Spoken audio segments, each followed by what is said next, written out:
Natatandaan ko pa noong araw na kinasal kami ni Franco. Noong mga panahong yun ay masayang masaya kami.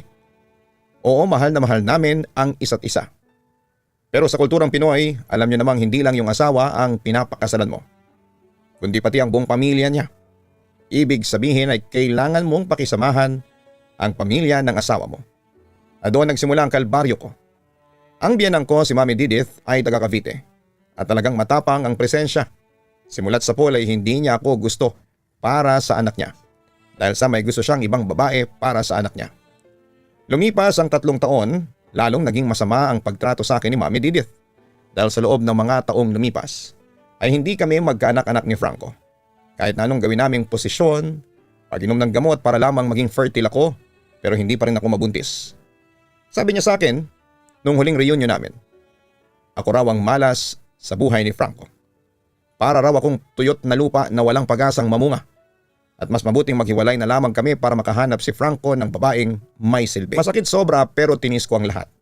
Dahil ayaw kong mag-away silang mag-ina. Pero isang araw ay biglang nagbago ang ihip ng hangin nang bumisita si Mami Didith sa condo namin dito sa Malate. Akala ko ay magiging giyera na ang dinner. Pero laking gulat ko nang yakapin niya ako pagpasok pa lamang ng pinto. Ngiting-ngiti siya at tinawag pa akong anak. Sabay abot ng isang malaking cooler. Sabi niya ay galing daw siya sa isang matandang manggagamot sa probinsya at may dala siyang espesyal na regalo para sa akin. Magbukas ko ay amoy na amoy ang bango ng native na manok na niluto sa gata at mga halamang gamot. Ang sabi niya, Helen, pasensya ka na sa mga nasabi ko noon. Gusto ko lang talagang magkapo.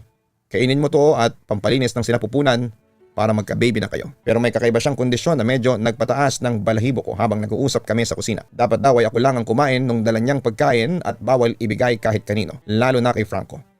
Gamot daw kasi yon at baka malason ang lalaki kapag nakatikim. Dahil para lang daw sa babaeng gustong magkanak ang bisa nito. Pinilit niya akong kumain kaagad sa harapan niya. Pero dahil sa kaba ng dibdib ko ay nagdahilan ako na maliligo muna ako at mamaya na lamang kakain pagkatapos. Pumayag naman siya pero halatang naiinip at binabantayan pa ako hanggang sa makalabas ako ng banyo para siguraduhin ilalagay ko sa plato ko ang pagkain. Dinala ko ang plato ko sa balcony ng condo unit namin. Kunwari ay doon ko kakainin habang nagpapahangin. Pero ang totoo, hindi talaga tanggap ng sikmura ko ang tingin ni Mami Didith. Kaya ibinigay ko na lamang ang pagkain kay Cheese, ang alaga naming aso na sobrang lakas at malusog. Pagkabalik ko sa loob ay nagkunwari akong tapos na at nagpasalamat sa kanya nang may kasama pang ngiti. Nakita ko ang isang malamig at nakakatakot na ngiti sa labi niya na parang may nagawa siyang isang malaking tagumpay. Sabi niya, mabuti naman anak at ngayon magpahinga ka na at hayaan mong gumapang ang bisa ng gamot sa katawan mo. Pumasok ako sa kwarto pero hindi ako mapakali kaya sumilip ako sa bintana para tingnan si Cheese. Nanlumo ako sa nakita ko dahil si Cheese ay nagkakakawag na sa sahig at bumubula ng bibig habang namumuti ang mga mata. Wala pang 2 minuto ang aso namin ay nanigas at tuluyang nawala ng buhay sa gitna ng balcony. Doon ko napagtanto na kung kinain ko ang manok na yon, ako sanang nakandusay ngayon sa sahig. Ang biyanang ko na dapat ay tumatayong pangalawang ina ko ay nagawang maglagay ng lason sa pagkain ko para lamang mawala ako sa landas nila. Hindi pa natatapos ang takot ko dahil narinig ko si Mami Didith na may kausap sa phone sa kabilang kwarto kaya dahan-dahan akong nakinig sa pinto. Narinig ko ang bulong niya na nagsasabing tapos na. Nagawa ko na. Siguradong mamaya lang ay magsusuka na yan ng dugo at mawawala na sa mundo.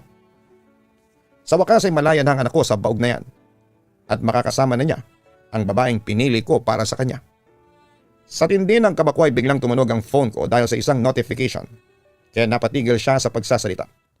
Sumigaw siya ng sino yan at narinig ko ang mabilis niyang yabag patungo sa kwarto kung saan naroon ako.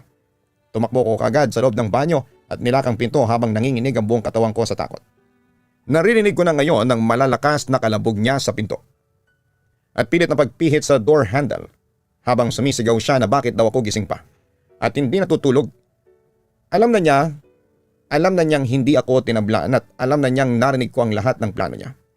Sinubukan kong tawagan si Franco pero hindi niya sinasagot ang mga tawag ko dahil marahil ay busy siya sa opisina o nasa gitna ng meeting. Sa sobrang depression ko, nag-text na lamang ako sa kanya ng Franco, please uwi ka na.